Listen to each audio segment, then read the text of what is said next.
and welcome to Classics Confidential. Today I'm talking with Constanze Güthenke from Princeton University, here for a conference at Birkbeck University, London. So please tell us about your current research project on the history of classical scholarship. Yes, thank you. The current project deals with German classical scholarship in the long 19th century, which in many ways is an area and a field that's been very formative for the classics we still do today, not only in Germany but in most other parts of the world, certainly in the rest of Europe, in England, in America, simply because what distinguishes 19th century German scholarship as a model is its early institutionalization and the fact that it has sort of both described itself and that it had factually become a model for other countries as well, in terms of the standards, the expectations, the materials, the qualifying mechanisms for how to do classical scholarship. How did you come to be interested in such a comparative approach to classical reception? Yes. I think there are different ways of approaching this question. One is to say, how does someone who really is by training mostly a literature person end up with a historical topic? The other question is, how do you end up with a more comparative reception angle? First of all, my background is of a rather modelly nature. I'm German, but trained in England, did all my degrees in the UK.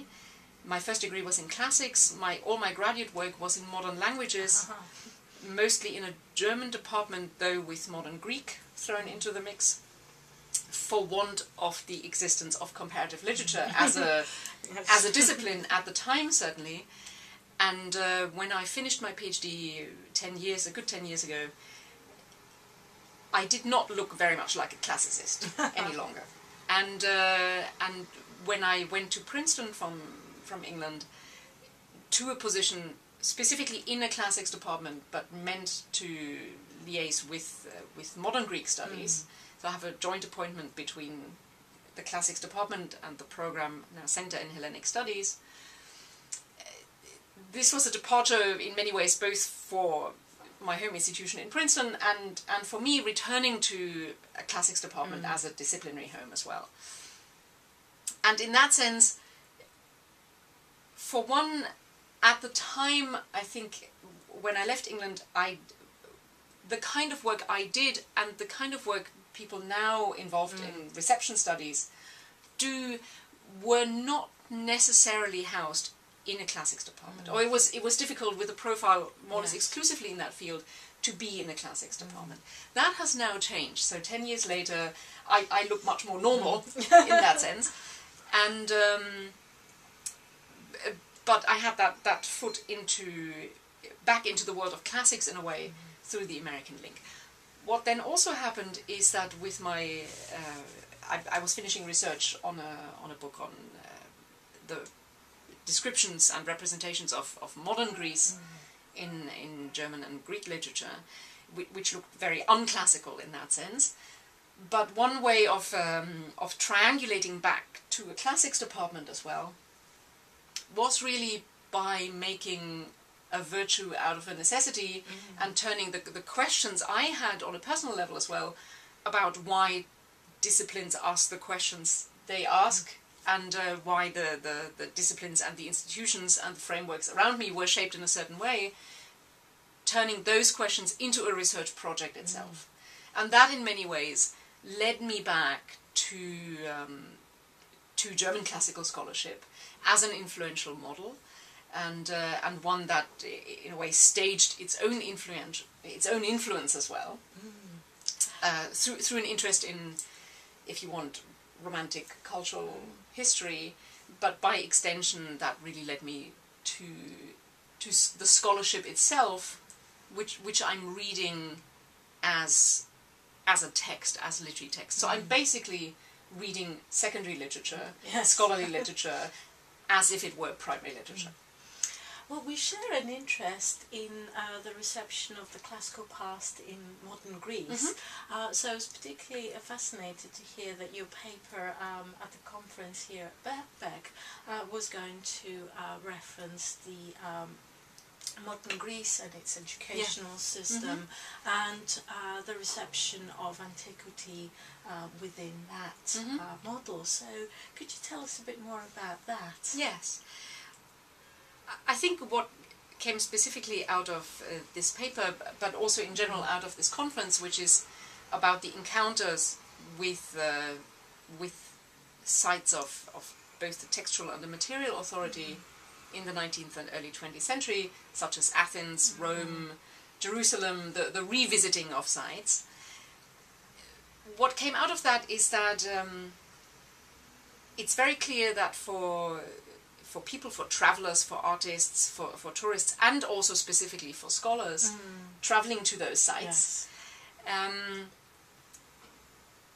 these encounters involve not only a confrontation, with themselves, with their own modernity, with the relative immediacy they seek with the place and the site they find, but that increasingly throughout the 19th century they also encounter sites and places and cities often that are deliberately modernizing and that are part of a process of modernization. And in the case of Greece, for example, I looked specifically at some German scholars who visit Greece, and it is very obvious that they run up against modernization that involves their own scholarly and institutional models, especially in the Greek case, where the nation building from the 1830s onwards was very much supported by German administrators, German educators, who were brought in specifically to help build the state institutions you do need for a new nation state, which was a brand new venture, who helped to build the legal, administrative, educational frameworks. And you can see this time and again with the classical scholars, the archaeologists, the philologists, going there, that they encounter the models they're used to and the frameworks they're used to, which are supposed to be a token of progress on the one hand, but at the same time they also feel that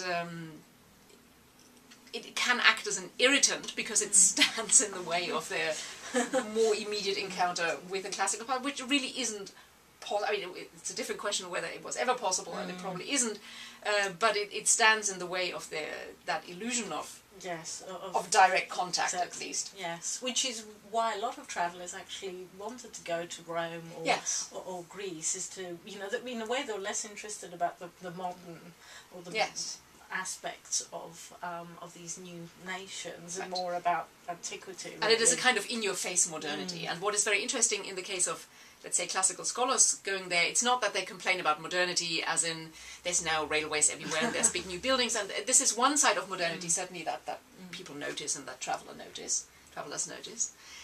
But there's also this sense that they're presented with their Greek colleagues in philological departments. They're presented with a local archaeological service that is supposed to be following the standards they're used to from home. They're invited to visit schools where they're seeing the textbooks, which are modelled on German textbooks.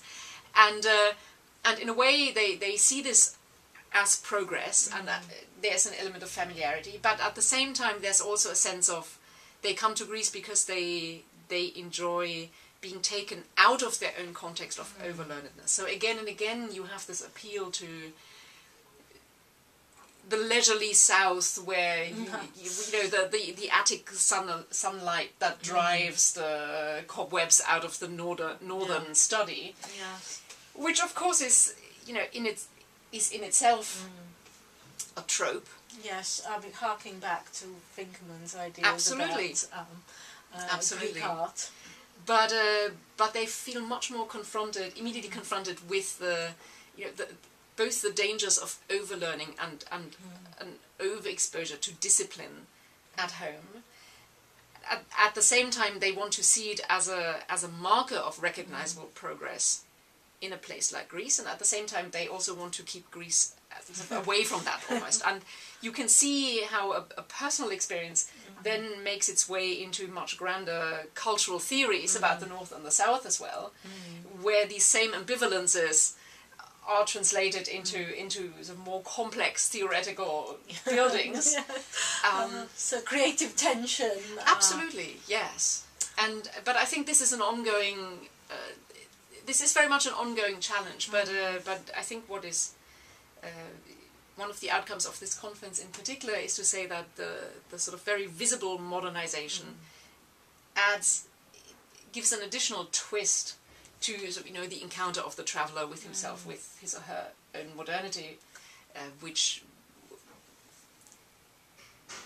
we know about, which we're quite used to, but that these are places that are very obviously in a process of modernization themselves.